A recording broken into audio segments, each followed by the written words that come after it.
Hello, welcome, YouTube people. I am the Lightheart Alchemist. I don't know if I'm gonna hold on to that. That's kind of cheesy. Today I want to talk about self-discovery. It's kind of important to know yourself, right? I went a long time in my life not really worrying about it. My gender identity, my sexuality, I was just kind of like, I'm just gonna do me and not worry about it. I'm not really gonna, look into any of this. I don't know. At a certain point, I don't know. I've definitely been interested in like psychology and personality inventories and stuff, but I don't know. I think it's important to get to know yourself in a way that you don't already. There are means of doing this. So like those personality tests, I've always been into those. I don't know if you've been around for Quizilla. I don't know if that still exists. What kind of donut are you? I've always loved those, but I've never taken it seriously. I was really into Myers-Briggs for a minute there in college. Kind of fell off of that. More recently, I discovered the Enneagram, and that has been, oh my god, dude. I might have to do like a series or something on the Enneagram, because there's just so much there. But I definitely recommend looking that up. Enneagram, check it out. One thing I will say about that is there are nine types. There are 9 types, and we are all supposed to embody all of the types, but there is one that will be tied to your trauma from childhood, and that's kind of why I like the Enneagram. It's not like, oh, you're an introvert, you're an extrovert. It's like, this is the message that you internalized as a child, and now you're acting out of this wound, in whatever aspect of your life.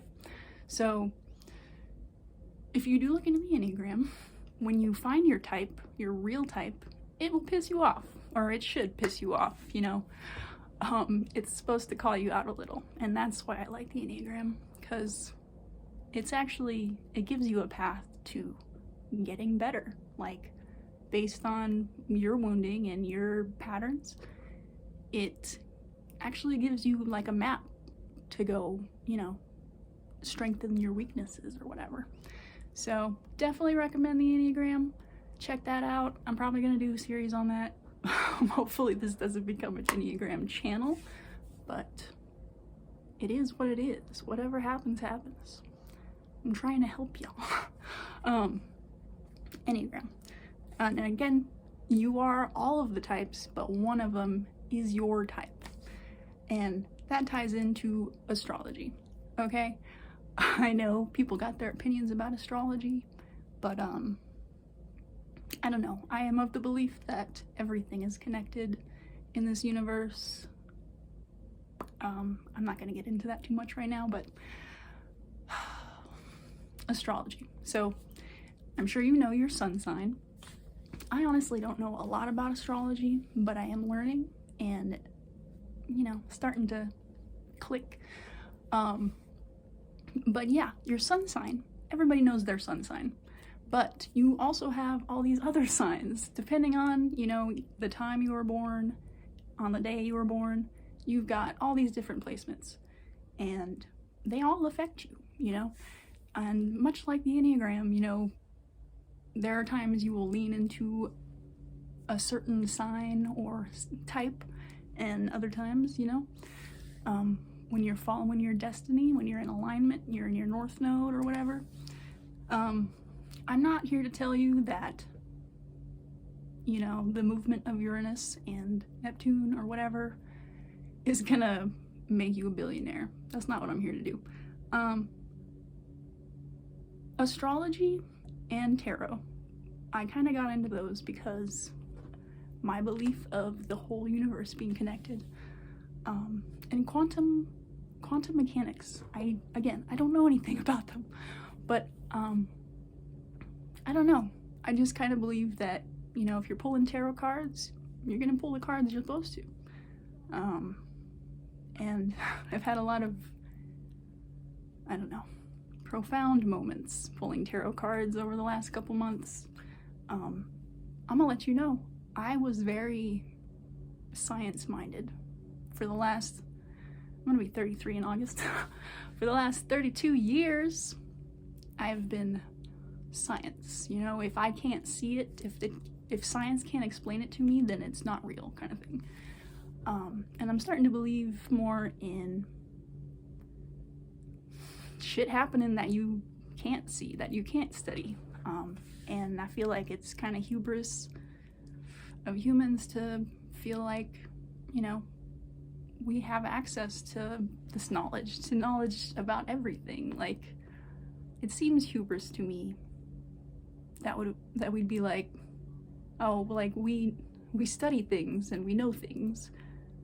So if we can't study it and know it, then it can't be real. Like, that sounds like hubris to me. So I don't know. I kind of got on a tangent there. Astrology and tarot, regardless of whether you believe in spirituality or are into all that, the cards you pull or the horoscopes or whatever that you read, regardless of whether you think the stars affect your day-to-day or not, excuse me, whatever messages come out, they're gonna be helpful. You know, you will find a way to apply them to your life, to find the lesson in, you know, if you pull a card and it's like, oh, 5 of Cups or whatever, you know, you can take these messages and apply them regardless of, you know, what you believe in. Tarot is not the devil. It's cards, dude. Don't fuck with Ouija boards. Don't do that. I know my Nana told me never to do that, so I'm passing that to you. Don't fuck with Ouija boards. But the cards they're cards. You know, if Spirit wants to come through the cards and tell you a thing or two, then they can do that if you're open to it. But really, like, the messages that you get are applicable and helpful regardless of the spiritual side of it. So, I don't know, something to think about. I don't know why I put my notes way over there. The last thing, I guess, is, you know, while you're doing your gratitude and stuff, maybe start a new section of your journal of likes and dislikes. Think about what actually makes you happy, things that you really love doing, things that make you feel passionate and excite you and give you the spark. Write down what those things are, do another page, write down the things that you absolutely do not like and that make you feel horrible, and, you know, avoid those things. Or, I don't know, you could try and work through them. If there are things that are triggering that you are like, yeah, this is probably something I gotta work on instead of avoid, then do that. But get to know yourself. I think it's really important that you have an idea of who you are and where you stand and what your values are. And, you know, be open to the idea that you don't know everything about yourself, and, like, get excited about the prospect of discovering that. You know, watch some psychology videos, philosophy. I don't know. It's just, invest in yourself, invest in getting to know yourself. You're worth knowing. So, that's that. You guys have a good day. I wish you the best. Be good and be good at it. And I'll see you for the next one.